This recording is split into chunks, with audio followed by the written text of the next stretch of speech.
Moving on here on Sports Medicine Weekly on this Saturday morning, Dr. Cole got an interesting guest. How many former athletes have you worked on or been associated with that wind up going to medical school? Oh, Steve, you think about the statistical probability. It's hard enough to get into medical school, so that's like, 0.0001.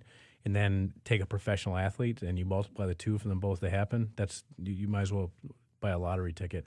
I have one friend who was a professional skier, and he's in Park City, Utah. But I'm going to tell you, it's extremely very, very rare. And I have plenty of players who think they're doctors. Yes, okay, of course. when we have issues in the training room. And I've learned a few things from some players, but it's pretty rare.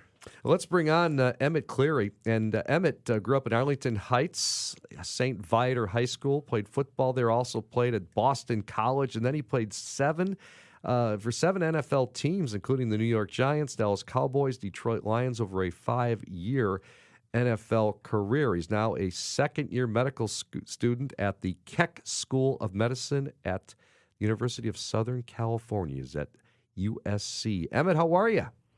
Doing great. Thanks for having me on, guys. Wow. So we want to learn all about the transition from playing in the NFL to going to medical school. But, Emmett, let me ask you a question. In college, college as a football player is brutal, and most of the times they don't take majors like a hard science and things like that. In fact, when I went to University of Illinois, most of my pre-med classes were the psych classes were full of the athletes, just because it was so difficult.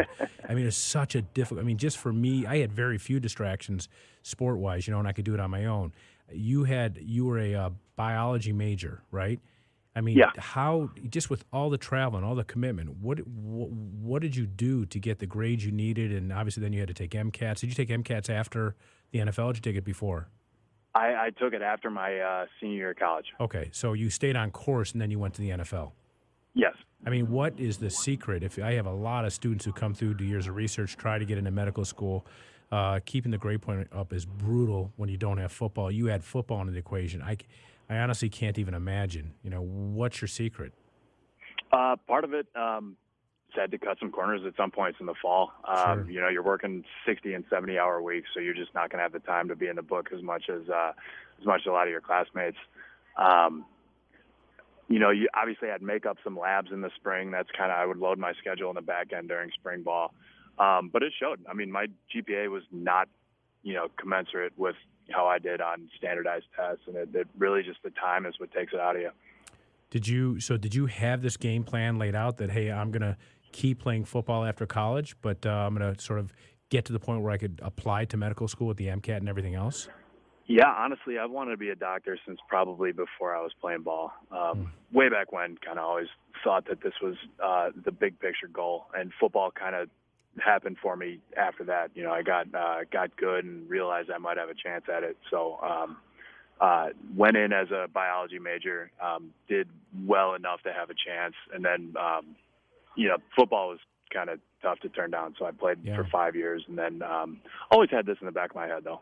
Did you have to retake the MCAT again, or you could still use your score from before you started playing in the NFL? I did not. So I took the test it was the old one. It was a 4-hour exam in July of 2012.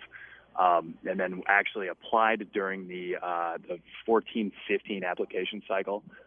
So initially got in to be a member of the 2015 class here, first-year class. And then deferred 3 times. Perfect. So that's awesome. Not how I would suggest everybody do it. Right. But, well, I the was fact not that about to. they let you do that's amazing. Then you've got something in the bag, because going back to it again would be brutal. Oh my God, I couldn't imagine sitting that 8-hour test now. I'm kind of staring down studying for the boards next spring, and that it's been a while. Visiting with Emmett Cleary, former NFL player, now attending medical school at the Keck School of Medicine at USC. I'm Steve Kashul with Dr. Brian Cole. So what'd you learn, Emmett, about your football career that may have influenced your decision to retire from the NFL and then go into the medical practice? I kind of always wanted to get into medicine, but you're saying in terms of when I decided to hang it up? Well, what did you learn? Were you paying close attention to the team docs and that when you were playing? Oh, I was. I was lucky in that I never had any major reconstructions or anything. I was kind of always dealing with chronic fingers and ankles and low back and stuff, but never had the big one. So I was fortunate in that way. But yeah, you do pick up little pearls. The human body is just an amazing machine, and kind of learning how to keep everything in good working order and kind of fine tuned is part of the job of being an athlete. So, the more you can understand your own machine, the better off you're going to be in your own career. So I picked up a ton of stuff. Now, having been at this for about 14 months, I feel like I would have been a much better professional just knowing what I know now about kind of the functions of your body. But, I thought it was amazing. So when you were with the Giants, you probably met Russ Warren. My Yeah. guess, yeah. So Russ, I trained in New York in special surgery. So Russ was probably one of the greatest mentors I ever had, and used to cover the Giants talk about games. him out here too. Yeah, and then you probably had Dan Cooper in Dallas. Is that right? Yes. Okay. Yeah. Also a great team doc. Yeah. What do you want to be when you grow up? When you're done with all this, I know you have an interest in neuroscience. Are you interested in neurosurgery? I think that stuff is fascinating. I'm not sure I want to do it as a career. Yeah. I'm 29. Neurosurgery is like a 10-year Yep. path, so I'm trying to work again before I got to retire again. Yeah, understood. I can tell you, I was 34 when I first paid taxes, just to give you a sense. Okay, and I didn't have the break that you had. So you're right. You'd be pushing 40 by the time you get to cut skin. Oh, it's incredible. Yeah. I mean, I've kind of been in on a couple of those procedures, and those are some of the most brilliant people on earth, but it's just a long road. What are you thinking if you had to pick? I know you don't have to pick this early, but I'm just curious. Do you have any thoughts? The differential is pretty wide right now. I like surgery. Every time I find myself in the OR, I really enjoy it. I like the gross anatomy lab. I like doing procedures, working with my hands. Emergency medicine is a really strong program out here, and I've given that a lot of thought too. But I don't know. I got to get on the wards in about a year and see what I like. Yeah, you just you keep an open mind. You go through the rotations, and you never know what might strike your level of interest. If you're ever in Chicago, and is your family in Chicago? They are. Yeah. Everybody's. My family's in Arlington Heights, and still got a brother who's actually going through it right now, applying to medical school. He lives on the north side, so I'm back Awesome. a lot. Well, if you ever want to observe or shadow, and they have a very good orthopedic program at USC. I know a lot of those guys, but if you think it's something of interest and you're back in Chicago, we'd love to have you come visit. I'd love to. Yeah, I shadowed actually with a Dr. Weber out here who he lectured a bit for us. We trained him here. Yeah, great guy. Yeah, Alex Weber, great guy. I think he handles football out here. Yep.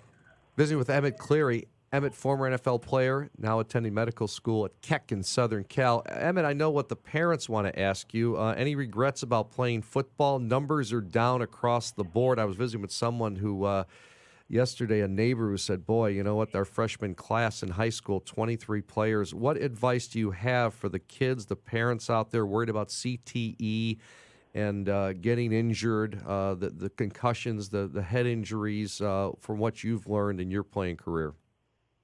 I think the risk is substantial. It's more and more data is coming out, and you do kind of need to look at your participation with a critical eye. I'm kind of encouraged, to see people giving like youth flag football a chance.